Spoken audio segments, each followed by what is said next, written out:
तुला राशि के दोस्तों नमस्कार। आज 3 जुलाई बृहस्पतिवार। दोस्तों, दिमागी रूप में थकावट की स्थिति बन सकती है। थोड़ा आराम भी करें। ज़्यादा प्रैक्टिकल दृष्टिकोण को अपनाएं। सितारे इस समय आपके कैरियर पर नज़र रखे हैं, इसलिए हर कदम पर ध्यान रखें। अपनी आय के जरिए में विविधता लाने के तरीके की खोज शुरू करने के लिए ये काफ़ी अच्छा समय है। अपने कदमों के साथ धैर्य और रणनीतिक होना फलदायी साबित हो सकता है। याद रखें कि खुद की देखभाल करने के लिए समय निकालना उतना ही महत्वपूर्ण है जितना कि अपनी महत्वाकांक्षाओं में आगे बढ़ना। किसी कानूनी मामले में आप किसी अनुभवी व्यक्ति से सलाह मशवरा करके आगे बढ़ें तो आपके लिए बेहतर होगा। दोस्तों, आज आमदनी वृद्धि के लिए अन्य रोजगार की तलाश कर सकते हैं आप। पारिवारिक जीवन की बात करें तो तुला राशि का पारिवारिक जीवन अच्छा रहेगा। खुशहाली बनी रहेगी। पति पत्नी के आपसी संबंधों में मिठास आएगी। काम धंधे के समय ग्राहक की चहल पहल से व्यापारिक कामों में तेजी भी की स्थिति देखी जा सकती है और आर्थिक स्थिति में धीरे धीरे अच्छा सुधार भी आएगा। इस समय आपको अपने रुके हुए कार्यों को पूरा करने में दिलचस्पी दिखानी चाहिए। आज आप अपने किसी वायदे को पूरा नहीं कर पाएंगे, जिसकी वजह से आपका जीवन साथी हो सकता है आपसे नाराज हो सकता है। कोशिश करें कि आप अपने वायदे को पूरा करें। आपका घर का कोई करीबी शख्स आज आपके साथ वक्त बिताने की बात कहेगा, लेकिन आपके पास उनके लिए वक्त नहीं होगा, जिसकी वजह से उनको भी बुरा लगेगा, आपको भी बुरा लगेगा, और शाम तक सब खुशनुमा हो जाएगा। याद रखें कि कभी कभी आपकी इच्छित वस्तु ना देखकर भाग्य अद्भुत खेल खेलता है। इस खेल में सारे गिले शिकवे दूर हो जाते हैं। दोस्तों, अपने कैरियर की राह बेहतर तरीके से एक बड़ा मोड़ ले सकती है। आज का दिन शारीरिक गतिविधियों में शामिल होने और खुद को हद तक धकेलने का है। आज आराम के लिए बहुत ही कम समय मिल पाएगा।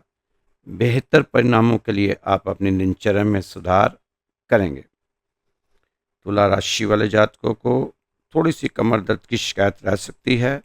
ज़्यादा वजन उठाने की कोशिश ना करें और झुकने वाले कामों में फिलहाल कमी लाएं।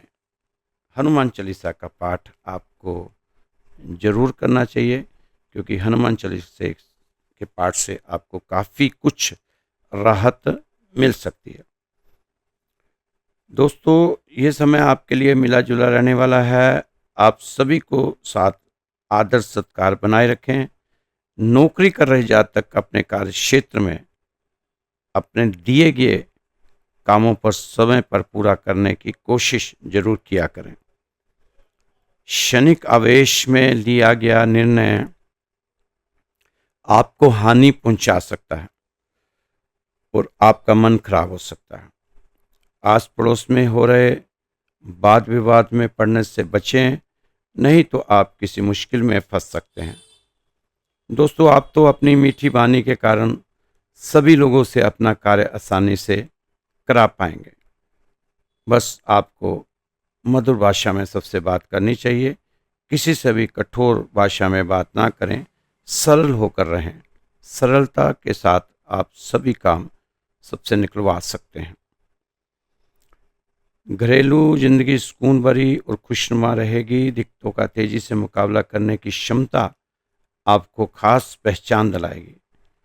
उन चीज़ों को दोहराना जिनका अब आपके जीवन में कोई महत्व नहीं रह गया।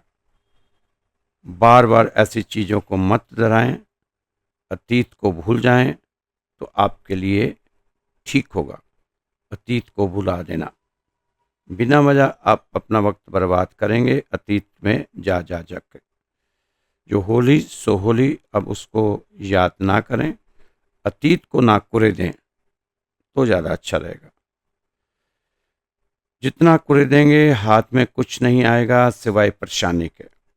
दिन की ऊर्जा को अपनाना, समय के साथ एक कार्य योजना बनाना वास्तव में एक फायदेमंद अनुभव हो सकता है। जीवन के रहस्यों पर विचार करने के लिए ये समय आदर्श समय है। वित्तीय लेन देन के पीछे की आंतरिक प्रेरणाओं को समझकर सत्य ही दिखाने से आगे बढ़ने की क्षमता, जो आपकी आत्मा में गूंजता है उसका पालन करें और इसमें शामिल सभी पक्षों की भलाई की ओर ध्यान में रखें। जीवन साथी के साथ अपने रिश्तों को लेकर आप काफ़ी भावुक रहेंगे। आपको अपनी भावनाओं पर थोड़ा नियंत्रण रखना चाहिए। आपकी मानसिक शक्ति रास्ते में आने वाली किसी भी बाधा पर काबू पाने की कुंजी होगी। ध्यान लगाकर और अन्य विश्राम तकनीकों का उपयोग करके अपने क्रोध को काबू में करने पर काम करें। निरंतरता सफलता प्राप्त करने की कुंजी है। दोस्तों, विकल्प बहुत मिलेंगे, मार्ग भटकाने के लिए संकल्प एक ही काफ़ी है मंजिल तक जाने के लिए।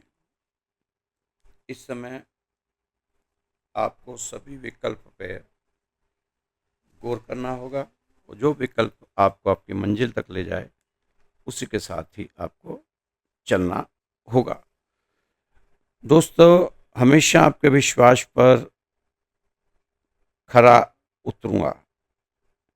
जिंदगी में आप हमेशा खुश रहिए और दूसरों को खुश रखिए और यही आपकी सोच होनी चाहिए। सफ़र छोटा सा ही सही मगर यादगार होना चाहिए। रंग काला ही सही मगर वफादार होना चाहिए। आपको लगता था आपके रिश्ते बहुत मजबूत हैं, लेकिन जब आपने पलट कर देखा तो कोई साथ में नहीं था। जिंदगी में साथ हो जाना हो कोई फर्क नहीं पड़ता। जिन लोगों से आप सबसे ज़्यादा आशा करते थे वही लोग आपकी ज़िंदगी में तमाशा करते रहे। दोस्तों, अपनी अच्छाई पर इतना तो भरोसा रखो, जरूर रखो कि जो तुम्हें खोएगा एक दिन बहुत रोएगा। अपने तो वो होते हैं जिन्हें आपका दर्द का एहसास हो, वरना हाल चाल तो रास्ते में आने जाने वाले लोग भी पूछ लेते हैं। जिंदगी भर अगर खुश रहना चाहते हो तो खुद को ऐसा बना लो कि कोई आपके साथ हो जाना हो लेकिन आपको किसी चीज का दुख ना हो। वफादारी रिश्तों के लिए सबसे महंगी चीज है, इसलिए हर किसी से इसकी उम्मीद कभी मत रखना। जब विश्वास जुड़ता है पराये भी अपने हो जाते हैं और जब विश्वास टूटता है तो अपने भी पराये हो जाते हैं। अच्छाई और सच्चाई चाहे पूरी दुनिया में ढूंढ लो, अगर खुद में नहीं है तो कहीं नहीं मिलेगी। आपकी कड़वी सच्चाई यही है कि जिंदगी में अकेलापन आपको जिंदगी जीने का सही मतलब सिखाता है। जिंदगी आपके जीने के लिए मिली है लेकिन आप इसे सोचने में ही गुजार देते हैं। दोस्तों, याद रखो, जिंदगी खुशहाल होती नहीं, उसे खुशहाल बनाना होता है। अगर ईश्वर ने आपसे वह ले लिया जिसे खोने की आप कभी कल्पना भी नहीं कर सकते, तो अवश्य ही वह सब कुछ ऐसा भी देगा जिसे पाने का आपने कभी सोचा भी नहीं होगा। दोस्तों, मैं ज्ञानी नहीं हूँ पर ज्ञान का प्रेमी जरूर हूँ, क्योंकि ज्ञान वो इन्वेस्टमेंट है जिसका मुनाफा जीवन के अंत तक मिलता रहता है। इसलिए आपको भी अपने ज्ञान को बढ़ाना चाहिए और आपकी रोज़मर्रा की जो ज़रूरतें हैं उनकी तरफ भी आपको ध्यान देना चाहिए। दोस्तों, हंसते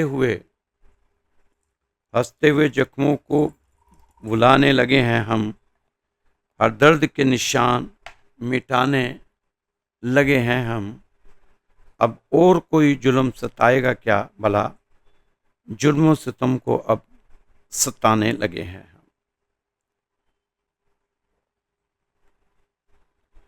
एक छोटी सी कहानी दोस्तों। एक राजा को उसके दुश्मन ने चारों ओर से घेर लिया। यह हमला अचानक हुआ। राजा के गुप्तचर या तो फेल हो गए या फिर दुश्मन सेना से मिल चुके होंगे। सेना आगे बढ़ती चली आ रही थी। राजा ने भी अपने सेनापति को आदेश दिया कि सेना को आदेश दो, मोर्चा संभालें। 2 मोर्चे तुम संभालो, 2 मोर्चे मैं संभालता हूँ। हारे या जीतेंगे यह बात का विषय है, लेकिन पहले लड़ेंगे भाई। राजा बहुत पॉजिटिव सोच का था और आत्मविश्वासी था। राजा ने अपने दोनों मोर्चों से दुश्मन को पीछे खदेड़ दिया, लेकिन सेनापति के मोर्चे पर दुश्मन भारी पड़ता नजर आ रहा था। रात को युद्ध विराम हुआ। सेनापति राजा से कहता है कि आप हथियार डाल दो, हम युद्ध जीत नहीं पाएंगे, क्योंकि दुश्मन के पास बहुत सी सेना है, उसके पास बहुत ज़्यादा असला है, काफ़ी गोला बारूद है, और हमारे पास ना उतनी सेना है ना उतने हथियार। तो आप ऐसा कीजिए, हथियार डाल दीजिए, बेवजह ही जान माल का नुकसान होगा। हथियार डाल देते हैं, संधि कर लेते हैं, मैं शांति का प्रस्ताव लेकर जाऊंगा। राजा बहुत ही दृढ़ संकल्पी था। राजा बोला, या जीतेंगे या मरेंगे, 2 ही काम होंगे, हथियार नहीं डालेंगे। वहीं पर राजा का एक बहुत पुराना सैनिक, जो राजा का सलाहकार था, वह भी वहीं बैठा हुआ था। राजा को कई बार बहुत मुश्किल समय से बाहर निकाल चुका था वह, अपनी नेक सलाह से। राजा उस पुराने बुजुर्ग सैनिक पर बहुत ज़्यादा विश्वास करता था। राजा ने उस सैनिक से पूछा, क्या किया जाए, कैसे किया जाए, संधि कर ली जाए कि युद्ध लड़ा जाए। राजा के उस सैनिक ने कहा कि युद्ध लड़ा जाए और जीत के लिए लड़ा जाए। सबसे पहले उस सैनिक को बाहर कीजिए। राजा से कहा कि इस सैनिक को लड़ाई से बाहर कर दीजिए। कल वो इस वाले जो मोर्चे हैं, दोनों मोर्चे मैं संभालूंगा। सेनापति को आप इस लड़ाई से अलग हटा दें, क्योंकि वह बहुत नेगेटिव सोच बनाए हुए हैं। हम युद्ध कभी भी नहीं जीत सकते, इसके होते हुए युद्ध कभी भी जीता नहीं जा सकता। राजा को उस सैनिक पर विश्वास था। राजा ने उसका कहा माना। सेनापति से कहा कि आप इस लड़ाई से अपने आप को अलग कीजिए, क्योंकि आपके रहते हुए हम यह लड़ाई नहीं जीत सकते। आप अपने साथ साथ दूसरों का मनोबल कमजोर करेंगे। सेनापति को हटा दिया गया और उस सैनिक को कमान दे दी गई, मात्र 100 सैनिक देकर। यह 1000 सैनिकों की टुकड़ी की तरफ कूच के लिए तैयार हो गया। अगले दिन सुबह सूरज निकलने के साथ ही तैयारी हो गई। राजा ने अपने मोर्चे की तरफ कूच किया और इस सैनिक ने 100 सैनिकों के साथ लेकर अपने मोर्चे की तरफ कूच किया। रास्ते में एक मंदिर आया। सैनिक ने कहा कि मंदिर के अंदर चलो, भगवान का आशीर्वाद प्राप्त करते हैं।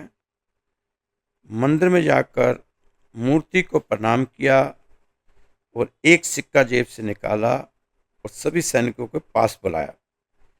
कहा कि मैं सिक्का उछाल रहा हूँ भगवान के सामने, अगर तो हेड आया तो लड़ने जाएंगे, इसका मतलब भगवान की मर्जी है, मतलब भगवान की जय मर्जी है, भगवान हमें जितवाने के लिए भेज रहा है। अगर टेल आया तो हम वापस महल की तरफ जाएंगे, मतलब भगवान नहीं चाहता कि हम लड़ें और हारें। तो सभी सैनिक राजी हो गए, सिक्का उछाला गया, देखा तो हेड आया था।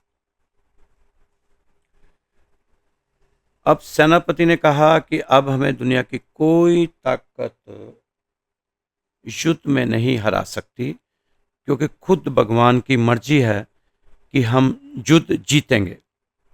अब चाहे 1000 सैनिक की टुकड़ी हो, चाहे 10,000 सैनिक हो, हमारा युद्ध जीतना तय है। जीतना क्या, हम युद्ध जीत चुके हैं, बस विजय का पताका फहराना है। सैनिकों को इतना जोश आया कि ऐसा लग रहा था जैसे एक एक सैनिक 1000 पर भारी होगा। 5 घंटे तक युद्ध चला। इनको कुछ सैनिक जख्मी हुए, लेकिन दुश्मन सेना के सैकड़ों सैनिक मारे गए, बाकी पीठ दिखाकर भाग खड़े हुए। यह मोर्चा जीत लिया गया। इधर से राजा को जीत का सिग्नल दे दिया गया कि हम मोर्चा जीत चुके हैं। फिर वहां से सेनापति ने राजा के मोर्चे की तरफ कूच किया। मनोबल सबका दुगना हो चुका था। यहां पर राजा की मदद की, उस मोर्चे पर भी जीत हासिल की। राजा की मदद करते हुए उस मोर्चे पे भी जीत हासिल कर ली। विजय पताका फहराया गया। राजा बहुत खुश, सैनिक जश्न मना रहे थे। सेनापति को कंधे पर बैठा लिया। सेनापति ने राजा से कहा कि पहले मंदिर में चलेंगे भगवान का धन्यवाद करने। मंदिर पहुंचे, भगवान का धन्यवाद किया और वह सिक्का राजा को दिखाया कि यह जीत इस सिक्के की बदौलत हुई है। इस सिक्के के दोनों ओर ही हेड छपा हुआ। सभी सैनिक हैरान हुए। सेनापति की पॉजिटिव सोच सभी को अच्छी लगी। राजा ने उसे अपने अंगरक्षक रूप में उसे रख लिया और साथ ही राजमहल में महत्वपूर्ण पद पर नवाजा गया। दोस्तों, कहानी से हमें सीख मिलती है कि अपने आत्मविश्वास को कमजोर ना होने दें, चाहे आपकी उम्र कितनी भी हो जाए। आपको अपने आत्मविश्वास के सहारे आगे बढ़ने की जरूरत है। अगर आपका आत्मविश्वास ही खत्म हो गया तो फिर आप कुछ भी नहीं कर पाएंगे। इस समय आपको अपने व्यक्तिगत लक्ष्य को लेकर कोई अहम एहसास हो सकता है। तुला राशि के दोस्तों, जो आपको अपनी योजनाओं में जरूरी बदलाव करने और खुद को परिस्थितियों के अनुसार ढालने में मदद करेगा, प्रेरित करेगा। टीम वर्क में अच्छे नतीजे मिल सकते हैं, इसलिए कोशिश करें कि कम्युनिकेशन खुला और स्पष्ट रखा करें। आपके कार्यक्षेत्र में, ऑफिस में इन दिनों आपकी टीम के साथ तालमेल बना रहने के कारण टीम के साथ काम करने की रफ्तार तेज रहेगी और आप सभी डेडलाइंस को सफलतापूर्वक पूरा कर पाएंगे। टीम वर्क में काम करने के अच्छे नतीजे आपके सामने आ सकते हैं। अब आपका प्रदर्शन बेहतर होता चला जाएगा। इसी स्टाइल में आप भविष्य में भी काम करते रहें।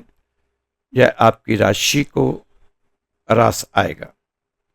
आपका तरीका अपने काम पर निगरानी बनाए रखना ही इस समय बहुत जरूरी है। अपने काम पर निगरानी बनाए रखना।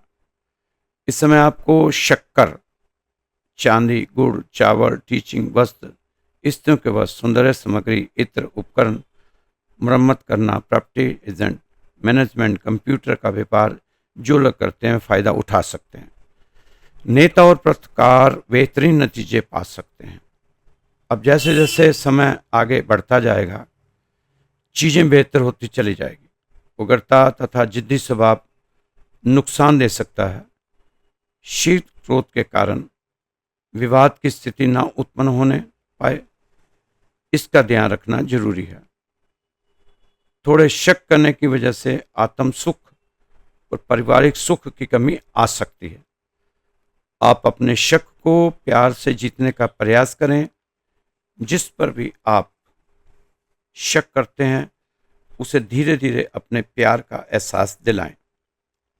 उसे अपने प्यार की ताकत का एहसास दिलाएं। अपने शक को प्यार से जीतने का प्रयास करें। भगवान करेगा जीत एक दिन आपकी ही होगी। अपने अहम और अपने स्वाभिमान को बीच में ना लाएं। प्रेम में दो व्यक्ति नहीं होते। आग को हटाकर हम बनिए। अहम के आगे से आ हटाते ही हम बन जाता है। मैं से हम बने, सब ठीक हो जाएगा।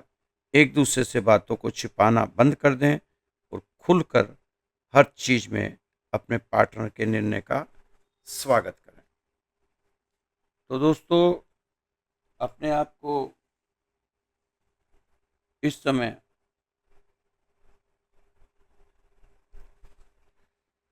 उपलब्धियों की ओर लेके जाना चाहते हैं तो अपनी सोच को बड़ा बनाना होगा। जैसी आपकी सोच होगी वैसे ही आपके काम बनते चले जाएंगे। आपकी सोच के हिसाब से ही आपके मार्ग खुलेंगे, रास्ते खुलेंगे और आप विजय पथ की ओर बढ़ेंगे। दोस्तों, समय कीमती है। इस समय को सही जगह इस्तेमाल करें। अपनी सेहत का ख्याल जरूर रखें। कमर दर्द से, हड्डियों से रिलेटेड कोई समस्या है तो जरूर आप डॉक्टर से दिखाएं। उसकी लापरवाही आप ना करें। खान पान का ध्यान करें। सुबह थोड़ा सा योगा करें। ताज़ी हवा लें। खुली हवा में घूमें। ये जो राशिफल आपको बताया जाता है, ये श्री राधे श्याम मंदिर दिल्ली में है। जनकपुरी, उत्तम नगर, विकासपुरी, द्वारका, इसके साथ है एक कॉलोनी विकास नगर। ये मंदिर 17 साल पुराना है और बहुत लोगों की मनोकामना इस मंदिर में पूरी होती है। काफ़ी दूर दूर से लोग आते हैं इस मंदिर में, तो वहीं से आपका ये राशिफल बताया जाता है। अगर आप भी अपनी जन्म पत्रिका कुंडली दिखाना चाहते हैं तो आप हमारे व्हाट्सएप नंबर पे भेज सकते हैं। और अगर किसी ने अरदास लगानी हो अपने परिवार की सुख शांति के लिए, तो वो भी अपना नाम, अपना गोत्र और साथ में अपना स्थान कहाँ रहते हैं वो व्हाट्सएप पर भेज सकता है। और उसके लिए भी सुबह शाम दोनों समय अरदास लगाई जाएगी। ना तो पत्री देखने का कोई शुल्क है, ना ही अरदास लगाने का कोई शुल्क है। ये निःशुल्क है, निस्वार्थ है, कोई भी छुपी हुई कीमत नहीं है। कई सालों से लोग अपनी अरदास भी लगवा रहे हैं और अपनी पत्रियाँ भी हमारे मंदिर में लिखवा रहे हैं। आते हैं, बहुत दूर दूर से लोग आते हैं। आप भी अगर दिल्ली में रहते हैं तो ज़रूर एक बार मौका मिले तो इस मंदिर में आएं और अपनी अरदास खुद लगा कर जाएं। फ़ायदा होगा। भगवान आपकी सभी मनोकामना पूरी करेगा। एक बार आप आएँ, अपनी अरदास लगा के जाएं। अगर बाहर भी हैं तो कभी दिल्ली आना हो तो ज़रूर इस मंदिर में आना। उत्तम नगर ईस्ट मेट्रो स्टेशन है, वहाँ से मात्र 6 किलोमीटर है ये हमारा मंदिर। तो काफ़ी लोग आते हैं। भगवान आपको भी मौका दे, आप भी आशीर्वाद लेके जाएं। दोस्तों, नंबर है 9315336907 931 533 6907। 07। खुश रहें, मस्त रहें, स्वस्थ रहें, व्यस्त रहें, तंदुरुस्त रहें। कल फिर मिलेंगे आपकी राशि के साथ। जय श्री कृष्णा, जय श्री राधे।